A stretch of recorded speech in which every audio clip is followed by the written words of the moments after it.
अभंग शांती ब्रह्मनाथ महाराजांचा आहे, आपला मराठवाडा आहे. आणि आपल्या मराठवाड्यामध्ये एक संभाजीनगर नावाचा जिल्हा आहे, माझ्याकडे बघत राहा.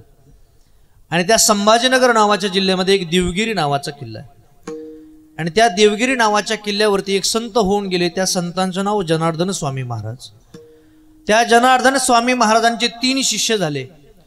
पहिले शिष्य झाले जनी जनार्दन, दुसरे शिष्य झाले रामा जनार्दन आणि तिसरे शिष्य झाले एका जनार्दन. पहिले शिष्य झाले जनी जनार्दन. जनी जनार्दनांची समाधी आमच्या बीड शहरामध्ये आहे. हे बरेच आमच्या बीड लोकांनाच माहिती नाही, बीडच्याच मंडळीला माहित नाही. दुसरे शिष्य झाले रामा जनार्दन आणि तिसरे शिष्य झाले एका जनार्दन. परत रिपीट करतो म्हणजे लक्षात येईल. मराठवाड्यामध्ये संभाजीनगर नावाचा जिल्हा आहे, देवगिरी नावाचा किल्ला आहे. किल्ल्यावरती एक संत होऊन गेले जनार्दन स्वामी महाराज. त्या जनार्दन स्वामी महाराजांचे 3 शिष्य झाले. पहिले झाले जनी जनार्दन, दुसरे झाले रामा जनार्दन आणि तिसरे झाले एका जनार्दन. जनी जनार्दन त्यांची समाधी कुठे आहे?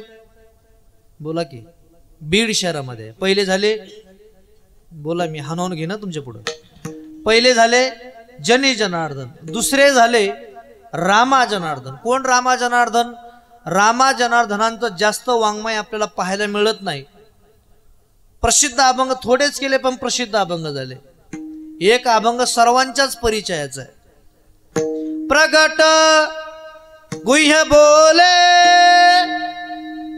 पुढं काय? विश्व ब्रह्माची केले. पुढचा शब्द महत्वाचा आहे. रामा जनार्दनी चरणी मस्तक ठेविले किंवा चरणी टकची ठेविले आरती ज्ञानराजा. जी रोज आपण माऊलींची आरती गातो ते 2 नंबरचे शिष्य रामा जनार्दन यांनी लिहिलेली आहे. पहिले हे समोरचे जे बसले जरा ताईट बॅट सावधान जनगण नाही आपलं. पहिले कोण? जनी जनार्दन, दुसरे रामा जनार्दन. रामा जनार्दनाने काय केलं? माऊलींची जी आरती गातो ती आरती कुणाची आहे? रामा जनार्दन 2 नंबरचे शिष्य. आणि 3 नंबरचे शिष्य झाले एका जनार्दन. एका जनार्दन म्हणजे पैठण निवासी शांती ब्रह्म एकनाथ महाराज. 36 वर्ष नाथ महाराजांच्या घरी कावडीने पाणी जागरी चक्र पाणी वाहे. कावडीने जागरी चक्र पाणी वाहे. अनन्य भक्ती भावे निळवंती त्यांचे पाये. अनन्य भावे निळवंती त्यांचे पाये. अनन्य भक्ती भावे निळवंती त्यांचे पाये. अनन्य भक्ती भावे निळवंती त्यांचे पाये. अनन्य भक्ती भावे निळवंती त्यांचे पाये. अनन्य भक्ती भावे निळवंती त्यांचे पाये.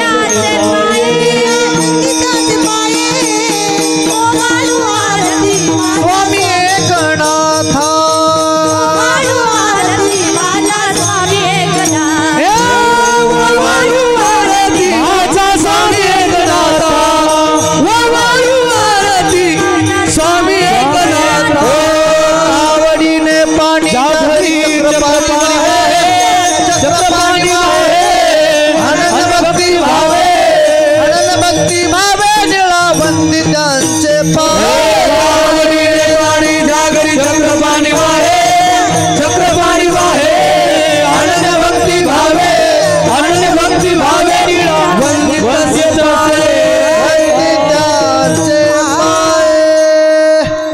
कावडीने पाणी झागरी चक्र पाणी वाहे. अनन्य भक्ती भावे निळा वंदी त्यांचे पाये. ते शांती ब्रह्म एकनाथ महाराज. 750 वर्षापूर्वी मनोरंजनाचं कुठलंही साधन नव्हतं.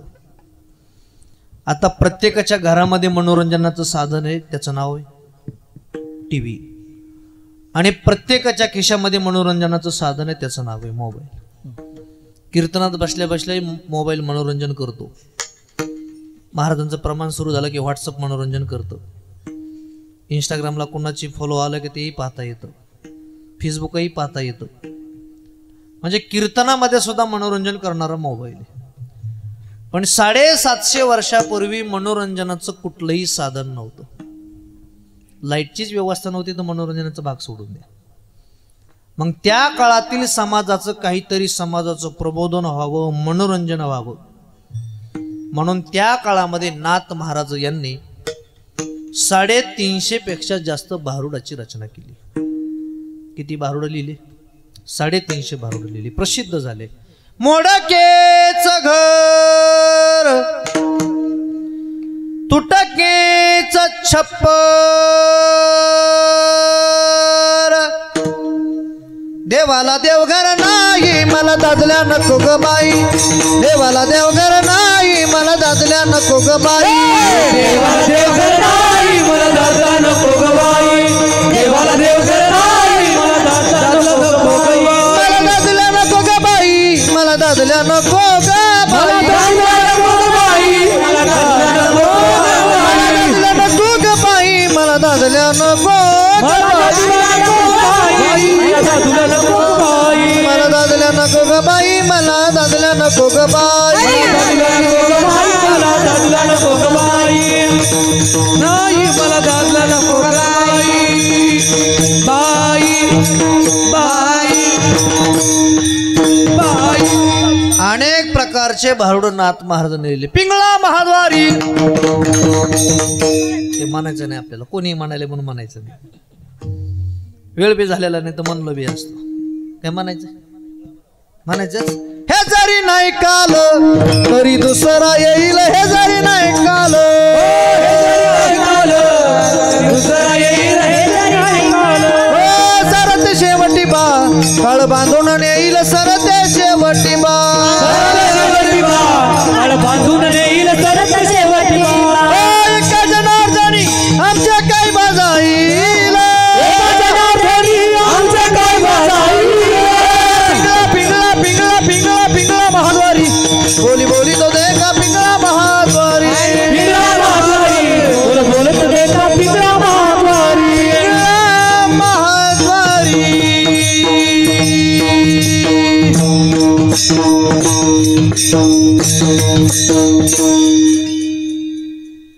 असे 350 पेक्षा भारुड पिंगळे नाथ महाराजांनी लिहिले.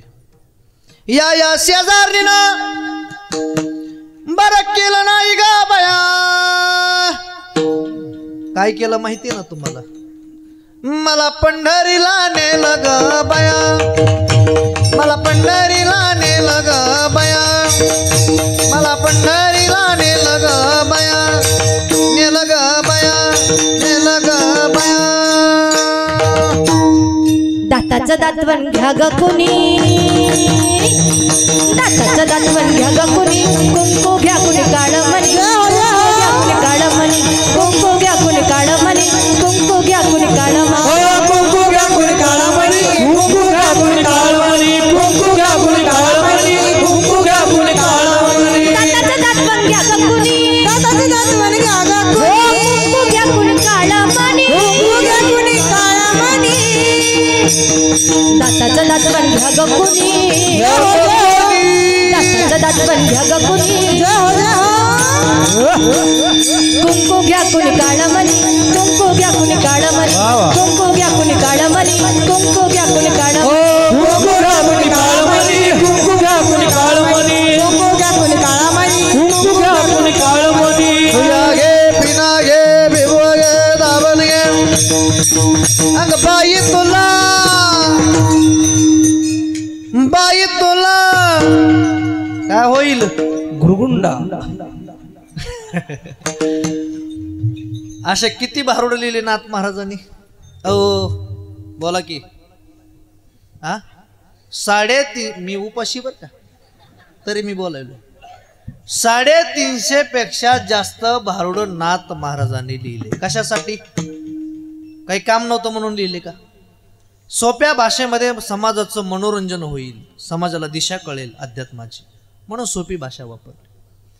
असे जे भारुड लिहिले त्यापैकी एक भारुड तुमच्या समोर निवडलेलं आहे.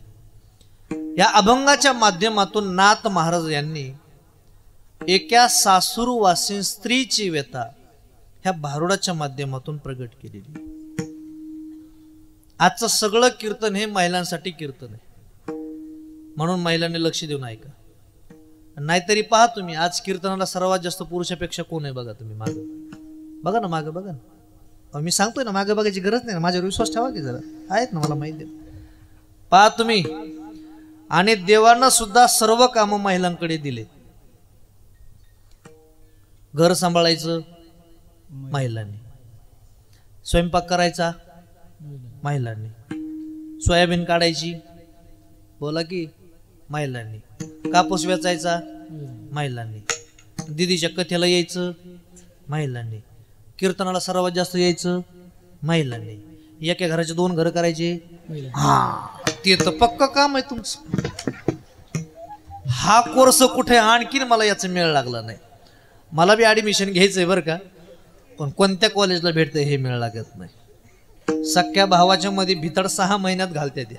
कुठं कोर्स आहे काय माहिती. सगळं कीर्तन हे महिलांच्या भोवती फिरणारं कीर्तन आहे. म्हणून महिलांनी लक्ष देऊन ऐकायचं. खरं तर नवस कधी करतात माहिती का? आपल्या जीवनातील आडी अडचणी दूर होण्याकरता माणसं नवस करतात. नवस पुरुष करीत नाही. नवस कोण करतात? महिला करतात. कधी करतात? आपल्या जीवनातील आडी अडचणी दूर होण्याकरता नवस करतात. त्याच्या मागे काही पार्श्वभूमी आहे. खर तर स्त्रियांच्या जीवनामध्ये 2 गोष्टी अत्यंत इम्पॉर्टंट आहेत, महत्वाच्या आहेत. पहिली गोष्ट तिचं नाव म्हणजे माहेर आणि दुसरी गोष्ट तिचं नाव म्हणजे सासर. कशाला मानायचं माहेर आणि कशाला मानायचं सासर मी तुम्हाला दोघांची डेफिनेशन सांगतो. आपल्या वडिलांचं घर ज्याला म्हणायचं, हे समोरचे बसलेत ना एकदम माझ्याकडून सस करायचं. हा बटाट्याने पाहत राहायचं माझ्याकडे फक्त बरं का. माहेराची व्याख्या काय? जे आपल्या वडिलांचं घर म्हणजे महिलांचं जे वडिलांचं घर त्याला काय म्हणायचं? माहेर. आणि जे आपल्या नवऱ्याचं घर त्याला काय म्हणायचं? सासर. असं कळणार नाही तुम्हाला उदाहरण सांगतो. जिथं राहण्याचं स्वातंत्र्य, खाण्याचं स्वातंत्र्य, फिरण्याचं स्वातंत्र्य, मुलगी काहीही करू शकते त्याला म्हणायचं माहेर. आणि याच्या ऑपोजिट याच्या विरुद्ध जे त्याला म्हणायचं सासर. उदाहरण सांगतो. 2 महिने झाले मुलाच्या लग्नाला आणि मुलाच्या आईनं शेजारीन काकूला आवाज दिला, काकू इकडे या पळत. काकू धावतच आल्या. काय ग? काय नाही म्हणे. समोर बघ, तिकडे बघ म्हणे रस्त्याला. म्हणली काय झालं? काय झालं तिकडे बघ ना मग समजल ना तुला म्हणे. अगं झालं तरी काय? काय झालं म्हणे? 2 महिने झालेत माझ्या पोराच्या लग्नाला. काकूनं सांगितलं चांगली गोष्ट आहे, मुलाचं लग्न होईना, तुझ्या पोराचं लग्न झालंय, चांगली गोष्ट आहे. अगं झालं म्हणे ठीक आहे, पण ही माझी सून बघ म्हणे निघाली माझ्या पोराच्या मोटरसायकलवर बसून हिंगोलीला. बरं जाय ना का म्हणे, साडी नेसून तरी जायचं ना. निघाली पंजाबी ड्रेसवरच. तरी मी आमच्या ह्या डांगऱ्याला म्हणत होते घोड्याची करू नका म्हणून. इथं कोणी घोड्याचे असते तर माझी पाठ सुस्त राहतं तुम्ही. माझं आत्ता काल्याचं कीर्तन दादानेच घोड्याला घेतलं होतं म्हणून घोडा नाव माझ्या प्रसिद्ध पाठ आहे माझ्या डोक्यात. तरी मी म्हणत होते घोड्याची करू नका, पण हे आमचं डंगर कुठं धाडायचं आहे? डंगर म्हणजे कोण? म्हातार. अहो ह्या डंगऱ्याने तर नाही ऐकलं, पण हे आमचा बैल. बैल म्हणजे कोण? बोला की राव, बोला की. बैल म्हणजे कोण? अहो हे आमचा पोरगा बी लागला आणि तिच्याच तुम्हाला माहिती राव लागला आणि तिच्याच वंजळीने पाणी प्यायला. तसं नाही नाही ते बोलली. पण सुन काय घाबरती काय? आताच्या सुना काय घाबरतात? नाही ऐकलं तिने बसलीन गेली पोराच्या मोटरसायकलवर बसून हिंगोलीला. यांच्या चांगल्या गप्पा रंगल्यात, चांगलं धुणं धुतलं हिच्या मागे गेल्या. पण अर्धा 1 तासानं हिची मुलगी पंजाबी ड्रेस घालून जावायला स्कूटीवरच घेऊन आली. आणलं की म्हणली काकू बघा ना कसा लक्ष्मी नारायण जोडा कोण आहे? लक्ष्मीनारायणाचा जोडा. आणि अगोदरचा कोणाचा होता? कशामुळे लँग्वेज बदलली? त्याचं कारण आहे एकीचं सासर आहे एकीचं माहेर. हे जर उदाहरण कळलं नसेल तर दुसरं सांगतो. दिवाळीचा सण आला, सुनबाईचं पोळ्या लाटण्याचं काम चालू. लाटणं बेलणं काय म्हणतात तुमच्याकडे तो शब्द ऍडजस्ट करा. आणि तेलाच्या वाटीला पोळ्या करता करता लागला आणि वाटीभर तेल सांडलं. सासूनं पाहिलं, पट्टा सुरू केला. डोळे गेले काय, खासाड झाले काय, अंगण वारं गेलं काय, पायान वारं गेलं काय, हेच माईने शिकवलं का, हेच बापाने शिकवलं का? नाही नाही ते बोलली. पण सून माझ्यासारखी गरीब. आम्ही गरीब आहे, मी आगाव थोडाच आहे. आता उशीर झाला म्हणून तुम्ही काही म्हणताल मला, पण सून माझ्यासारखी गरीब. एक शब्दही ती बोलली नाही. गडगड गडगड गडगड तिने गिळून घेतलं. पण पोळ्या तर करावं लागतात ना. ननंदबाई आल्या होत्या, ननंदबाईला सांगितलं वरली तेवढी तेलाची कॅन मला काढून देता का? हिनं स्टूल घेतला, छोटा स्टूलवर उभी राहिली आणि तेलाची कॅन्ड काढता काढता हातातून कॅन्ड निसटले. तुम्हाला बी ना दे तेल सांडायचं जरा का. हातातून कॅन्ड खाली पडली आणि भडा भडा भडा भडा भडा भडा भडा पावशर तेल व्हायला गेलं. जी अगोदर म्हणत होती का डोळे गेले काय, खासाड झाले काय, हेच माने शिकलं का, हेच बापाने शिकवलं का, हे तिने पाहिलं आणि भाषा बदलली. होतच असत, चलतच असत, घरत असत, सांडतच असत. नाही का नाकडावर बुक्का घाला विचार.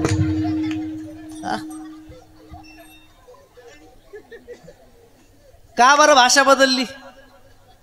अहो बोला की. एकीचं काय सर माहेर आहे आणि एकीचं सासर आहे. म्हणून आमच्या सगळ्या साधू संतांना माहितीये सासरवास काय राहतो. म्हणून सगळ्या संतांचे प्रमाण मी तुम्हाला सांगतो. तुकोबाराय म्हणतात, आपुल्या माहेर जाईना मी आता, आपुल्या माहेर जाईना मी आता, आपुल्या माहेर जाईना मी आता, आपुल्या माहेर जाईना मी आता. निरुपया संता हाती आला, निरुपया संता हाती आला, सुख दुःख माझे ऐकिले काणी, सुख दुःख माझे ऐकिले काणी, सुख दुःख माझे ऐकिले काणी, सुख दुःख माझे ऐकिले काणी. जाईन गे मायतया पंढरपुरा, जाईन गे मायतया पंढरपुरा, जाईन गे मायतया पंढरपुरा, जाईन गे मायतया पंढरपुरा. भेटे न माहेरा बोलिया, भेटे न माहेरा बोलिया, भेटे न माहेरा बोलिया.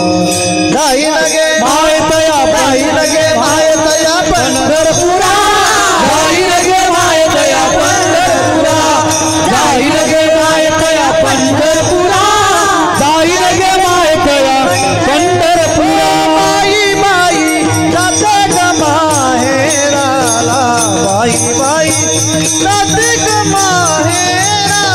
बाई बाई जाते ग माहेराला, बाई बाई जाते ग माहेराला, बाई बाई जाते ग माहेराला. बाई बाई जाते ग माहेराला, बाई बाई जाते ग माहेराला, जाते ग माहेराला.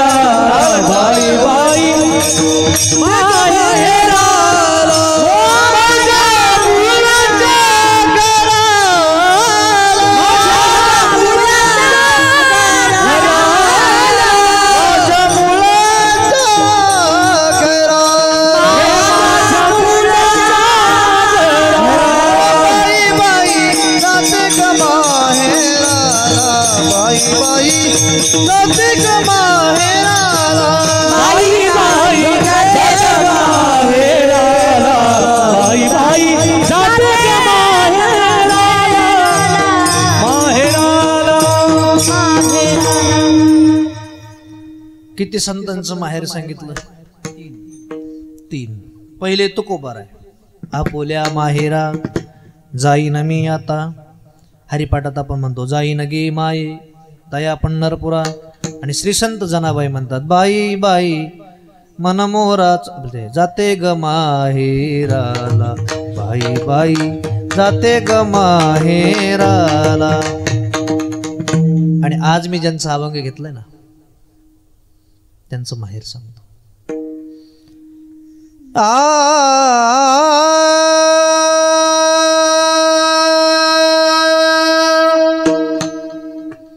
माझे माहेर पंढरी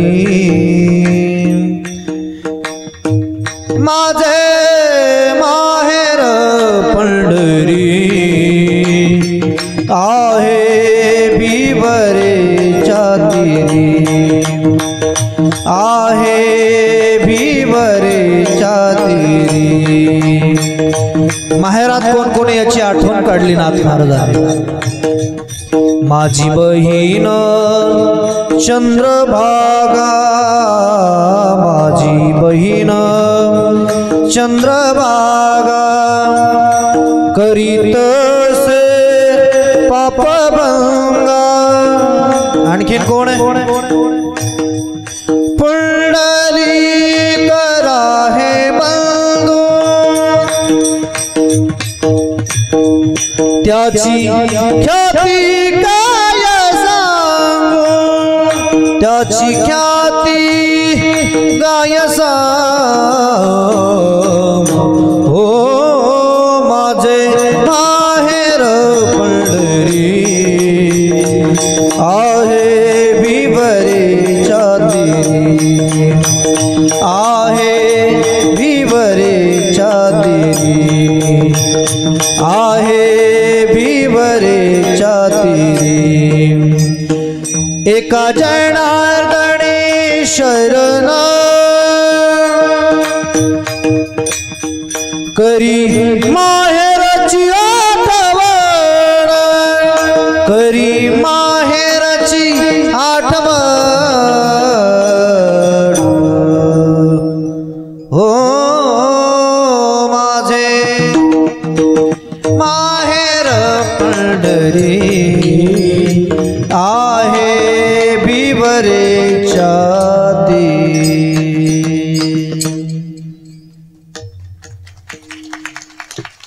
हे कोणाचं माहेर आहे नाथ महाराजांचं किती संतांचं झालं 4 शाळेमध्ये आपल्याला कवयित्री बहिणाबाईंच्या कविता असायच्या अरे संसार संसार ते कविता असायच्या त्या बहिणाबाईंनी सुद्धा आपलं माहेर सांगितलं बहिणाबाई म्हणतात एखादी महिला माहेराला निघाली बहिणाबाईंचे शब्द आहेत आज माहेराले जाणं झाली झाली हो पहाट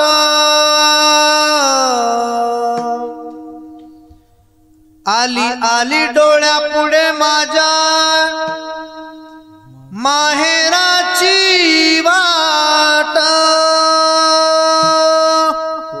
बहिणाबाई पुढे म्हणतात माझ्या माहेराच्या वाटे जरी लागला रे ठेचा वाटेवरी दगडा तुले फुटली रे वाचा माहेराले जाणं झाली झाली हो पहाट आली आली डोळ्या पुढे माझ्या माहेराची वाट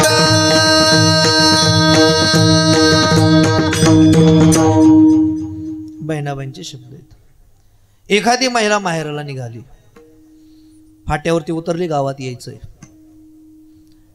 आणि घाई चालत असताना एखाद्या दगडाची ठेच लागली तर बहिणाबाई म्हणतात ती बाई त्या दगडाला शिव्या सुद्धा देत नाही कारण तो दगड बोला की तिच्या माहेराच्या वाटेचा तो दगड आहे. म्हणजे स्त्रियांना सर्वात जास्त आवडणारं काय तर ते म्हणजे माहेर आहे. माहेरही कुठपर्यंत आवडतं महिला मंडळी, जोपर्यंत माहेरामध्ये त्यांची आई आणि वडील जिवंत आहेत तोपर्यंत महिलांना माहेर आवडतं. माहेरामध्ये जर आई वडील जिवंत असतील तर मुलीची पिशवी रिकामी हातानं कधीच परत येणार नाही. माय तांदूळ देईल, आई मटकी देईल, लसूण देईल, कांदे देईल. नसल आपल्या आईकडे काही, गरिबी आपल्या आईची. दुसऱ्याच्या शेतामध्ये आपली आई कामाला जाणारी आहे, पण मुलगी माहेराला आलेली आहे, द्यायला तर काही नाही. डोक्यावरून हात फिरेल, कडा कडा बोटं मोडेल, दुकानामधून 2 पार्लेजीचे पुढे घेईल आणि लेकीच्या पिशवीमध्ये टाकून देणारी. तिचं नाव म्हणजे माहेर, तिचं नाव म्हणजे आई आहे. म्हणून सर्व महिलांना माझी प्रार्थना आहे, माहेरामध्ये जोपर्यंत आई वडील जिवंत आहे तोपर्यंत नेहमी माहेराला येणं जाणं करत चला. कारण हे हक्काने चप्पल सोडण्याचा उंबरा तुमचा आणखीन शिल्लक आहे. पण सर्व महिलांना माझी कळकळीची प्रार्थना, माहेरामध्ये तुमचे जर आई वडील जिवंत नसतील, भाऊ भाऊजाई प्रचंड श्रीमंत असतील, तरी सुद्धा कृपया बोलवल्याशिवाय माहेराला जाऊ नका, कारण तुमचा अपमान होण्याची दाट शक्यता आहे. आई वडील गेले, माहेर संपलं. माहेर अत्यंत महत्वाचे महिलांच्या जीवनामध्ये. पण महिलांना माहेराची आठवण येते कधी? नेहमी नाही येत, पण आठवण कधी येते माहिती आहे? ज्यावेळी सासरला मुलीला प्रचंड त्रास सुरुवात होतो, जाच सुरुवात होते, त्यावेळेला मुलीला सर्वात जास्त काय आठवतं ते म्हणजे आपलं माहेर. जाच सासूचा सोसना कुणी माहेरच येईना, जाच सासूचा सोसना कुणी माहेरच येईना. प्रचंड त्रास सुरू झाला की माहेराची आठवण येते. अशीच एक सासरवासीन स्त्री आपल्या येहळे गावची सासरच्या जाचाला कंटाळली, म्हणून तिनं शेवटचा पर्याय निवडला. आणि महिला मंडळी निवडतात तो पर्याय म्हणजे आत्महत्या करणे. निघाली आत्महत्या करायला. एका विहिरीवरती जाऊन पोहोचली. गावाच्या जवळ विहीर आहे. महिला मंडळी माझ्याकडे पहा, संपूर्ण कीर्तन विसरून गेला तरी चालेल, पण एवढं वाक्य माझं कायम लक्षात असू द्या. प्रपंचामध्ये तुम्हाला कितीही त्रास होऊ द्या, दुःख होऊ द्या, पण आत्महत्या करण्याचा विचार कधीही डोक्यामध्ये आणू नका. लढत राहा, मरू नका. काही महिला थोडं काही झालं की लगेच अंगावर राखेल, लगेच दोरी, लगेच जाळून घेतात. अजिबात करू नका, लढत राहा, त्रास सहन करा. अशीच एक सासरवासीन जाचाला कंटाळली, विहिरीवरती जाऊन बसली. जीव द्यायचा, आत्महत्या करायची. विचार करू लागली आपल्याला विहिरीमध्ये आता उडी मारायची. पण विचार करत असताना योग चांगला आहे तिचा. तिची एक बालमैत्रिणी योगायोगानं त्याच गावामध्ये दिलेली, काहीतरी कामानिमित्त तिथून चालली असताना तिनं पाहिलं, बाई म्हणे ही तर आपली सखूबाई आहे, इकडे विहिरीवर पाय सोडून काय करते? धुणं धुवायला म्हणावं तर घरी वॉशिंग मशीन आहे, चांगलं आहे, घरी चांगल्या मोठ्या घरी दिलेली आहे, मग इकडे विहिरीवरती कशाला आली? तिच्या जवळ गेले, विचारलं का ग इकडे कस काय? तिने सांगितलं, सासरच्या जाचाला कंटाळले, दिराच्या जाचाला कंटाळले, सासूच्या जाचाला कंटाळले, सगळ्यांच्या जाचाला कंटाळले, म्हणून शेवटचा पर्याय निवडलाय आत्महत्या करणे, जीव देणे. म्हणून जीव द्यायला इथं आले. तिची मैत्रीण हुशार होती. तिने सांगितलं, ग वेडीस का ग? थोड्या थोड्या कारणाला जीव देत असतात का? एक काम कर, तुला त्रास सुरू झालाय ना, माहेराला जाऊन राहा. तिने सांगितलं, अगं आता 6 महिने मी माहेरालाच होते. झोपले काय? 6 महिने कुठे होते? आता मी माहेरालाच होते. 15 दिवस झाले आता मी इकडे आले. 6 महिने तिकडे होते मी. 4 माणसं आले, इकडले 4 तिकडले 4, बाळापूरची मावशी आली, बाळापूर आखाडा बाळापूरची मावशी आली. तिनं माझ्या अशा तोंडावरून पाठीवरून हात फिरून सांगितलं, अगं सखे, आम्ही एवढा सासरवास सहन केलाय, हे सहनच करावं लागतंय. नवऱ्याने तुडीला आणि पावसाने बडीला एकच असतंय ग. मी एवढा सासरवास सहन केलाय, मला जर माझ्या नवऱ्याने हाणलं नाही तर मला झोप येत नव्हती. मी झोपताना माझ्या नवऱ्याला काहीतरी म्हणायचे आणि मग त्याने 2-3 पाठाडात बुक्के घातले की मला झोप लागायची. एवढी मला सवय झाली होती सासरवासाची, एवढा सासरवास मी सहन केलाय. आणि तुला सासरवास सहन होय ना? 4 माणसाने मिटवलंय, मावशीने माझ्या मिटवलंय. आणि आता 15 दिवस झाले बघ मला इथं आणून घातलंय. झाला परत सासरवास सुरू. मला वाटलं नाही होणार, 6 महिने होते तिकडं. पण आता मी ठरवलंय सासरमध्ये राहायचं नाही आणि आपल्या आई वडिलांकडेही जायचं नाही, माहेराला जायचं नाही. मराठवाड्यातला शब्द आपल्या जीवाचं काहीतरी काळं पांढरं करायचं. पण तिची मैत्रीण लई हुशार होती. तिची PhD बारामतीला झालती.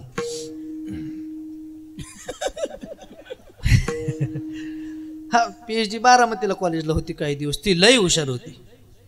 तिने सांगितलं, हे बघ,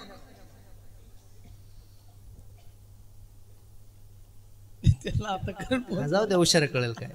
माहेराला जाऊ नको आणि सासरला जाऊ नको. माझ्याकडे 3रा ऑप्शन आहे. याला म्हणायचं जीवलग मित्र. काय म्हणायचं याला? संकटातून बाहेर काढणारा कोण असेल तर तो आपला मित्र आहे. जे आपण आपल्या वडिलांना सांगू शकत नाही, आपल्या आईला सांगू शकत नाही, आपल्या भावाला सांगू शकत नाही, ते आपण कोणाला सांगू शकतो? आपल्या मित्राला सांगू शकतो. तोही मित्र चांगला असावा, नाही तर मग कपटी मित्रापेक्षा दिलदार शत्रू. बरं, आपल्या जवळ जुनी म्हण आहे मराठवाड्यातली, अरे हे रडून ऐक तू हा आणि हसून सांगतो. असे काय मित्र कामाचे? ती मैत्रीण लई हुशार होती. तिने सांगितलं, हे बघ, माझ्याकडे 3रा पर्याय. माहेराला जाऊ नको, सासरला जाऊ नको. 3रा पर्याय काय? मरू नको. आणखीन एक पर्याय काय? कसं ध्यान देऊन ऐकलं बघा. माझ्याकडे एक पर्याय काय? काय नाही, देवीला जाऊ. इथं प्रसिद्ध देवी कुठे आहे आपल्या परिसरात? गजानन दादा, वारांगा, माहूर जवळ आहे आपल्याला. अगं जाऊ माहूरला. मग म्हणजे काय? देवीला प्रसन्न करू. मग देवीला नवस करू. काय नवस करायचा? सासरा तिकडं टेम्पो खाली घाल,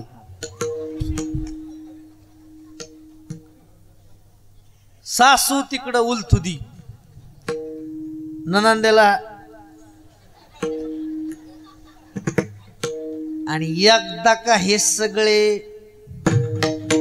होते की तुमच्या मनासारखे होते की थोडं, एकदा का हे सगळे, तुमच्या दोघांना जास्त घाई झाली हो. एकदा का हे सगळे मावश्या हो, येळेगावचे चांगले आहेत बरं का. एकदा का हे सगळे मेले, अगं एकटी राहिलीस तू, ऐक तुला कोणी सासरवास करायला. आणि मग तिला संकल्पना पटली, आयडिया पटली. लगेच रिक्षात बसल्या, 3 चाकाचा तो डुगा खटकन वाढला तो, त्याच्यात बसल्या. लगेच माहूरला गेल्या, देवीच्या समोर उपस्थित झाल्या आणि देवीला पहिला नवस केला नारायण महाराज अभंगाच्या पहिल्या. सत्वर भाऊ के मला भवानी आई रोडगावा येईल तुला. सत्वर भाऊ के मला भवानी आई रोडगावा येईल तुला. सत्वर पावगे मला भवानी रोडगावा येईल तुला.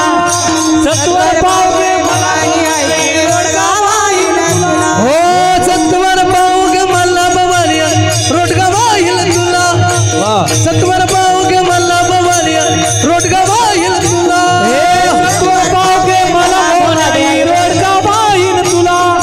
सत्वर भाऊ के मला भवानी रोडगावा येईल तुला.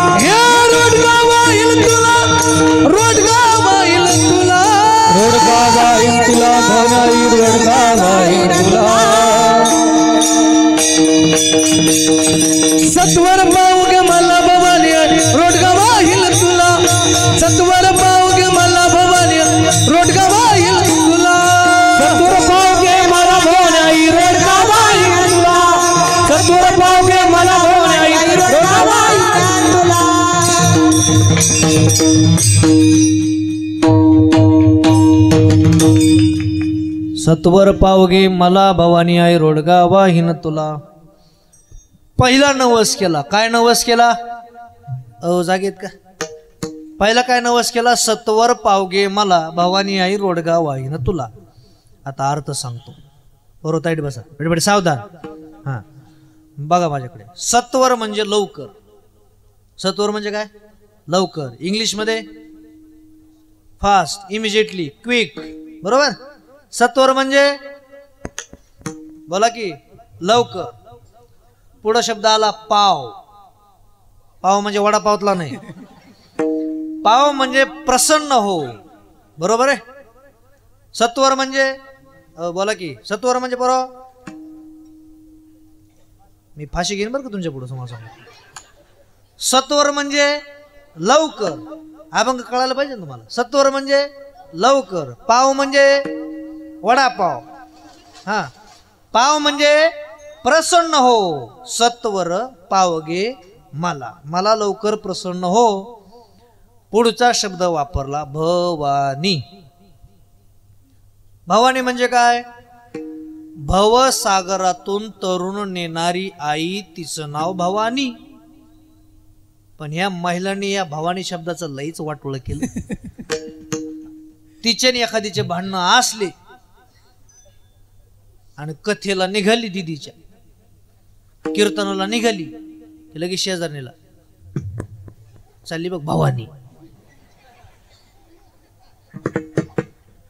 आली बघ कोण? भवानी. अरे भवानी शब्द एवढा वाईट नाही. अनादि निर्गुण प्रगटली भवानी. टाळी वाजवा सर्वांनी टाळी. हा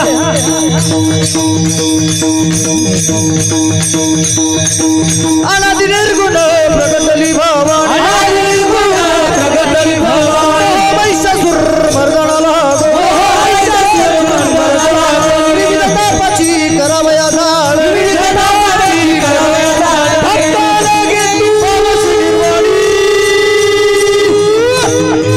आईचा जोगवा जोगवा मागे. आईचा जोगवा जोगवा मागे. आईचा जोगवा जोगवा मागे. आईचा जोगवा जोगवा मागे. अनादि निर्गुण प्रगटली भवानी.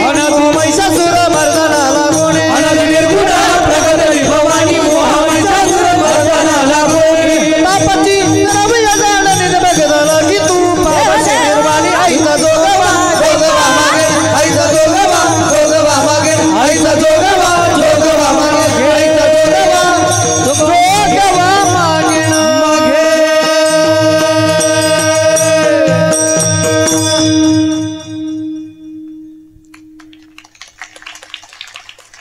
असं नाही ना कोणी इथं. अनादि निर्गुण प्रगटली भवानी. मोह महिषासूर मर्दना लागुनी. त्रिविध तापाची करावया झाडणी. भक्ता लागी तू पावसी निर्वाणी. आईचा जोगवा मागिन. ती भवानी मला लवकर प्रसन्न हो. ए भवानी माता मला लवकर प्रसन्न हो. मी तुला रोडगा वाहीन. आता मी रोडगा कशाला म्हणतात तुम्हाला रोडगीची रेसिपी सांगतो.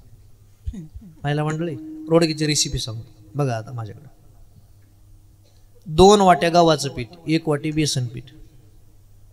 किती झालं? वाट्या नाही मोजायच्या, वस्तू मोजायची. 2 वाट्या गव्हाचं पीठ, 1 वाटी बेसन पीठ. किती झालं? 2. त्याच्यात मिक्स करायचं दूध. किती झालं? 3. आणखीन मिक्स करायचा गुळ. किती झालं? 4. कणकीसारखं मळवायचं. तुमच्याकडे ओंडा म्हणतात का कणिक म्हणतात? ओंडा कणिक दोन्ही बी म्हणतात. ओंडा ओंडा बरं. हा ओंडा घेऊ आता. आपल्याला काय जो शब्द असेल तो ओंडा तो ओंडा. काही भागात गोधडी म्हणतात, काही भागात दमकोंडी म्हणतात. तसं भागाभागात शब्द आहेत ना. तसं ओंडा. ओंड्यासारखं मळवायचं. काय करायचं? थापायचं. आणि पांडुरंग महाराज पातळ नाही थापायचं. कसं थापायचं? जाड थापायचं. म्हणून जुन्या काळात सासून सुनबाईला टोमणे हाणायची. जाड भाकरी केल्या काय म्हणायची? काय केले धिया रोडगी म्हणायची का नाही? जाड थापायचं, तव्यावरती टाकायचं, चांगलं भाजून घ्यायचं. ह्या 4 वस्तू. अग्नी एक. 5 वस्तूपासून तयार झाला रोडगा. रोडगा वाहीन तुला. रोडगा 5 वस्तूपासून तयार झाला रोडगा. तसं नाथ महाराज यांनी गजानन दादा या शरीराला रोडग्याची उपमा दिली. एज्युकेटेड लोकांना कळेल. हे शरीर पंचमहाभूतापासून बनवलेलं हे शरीर आहे. बरोबर आहे सर? म्हणून महाराज म्हणतात हा रोडगा, हे शरीर हे तुला वाहीन.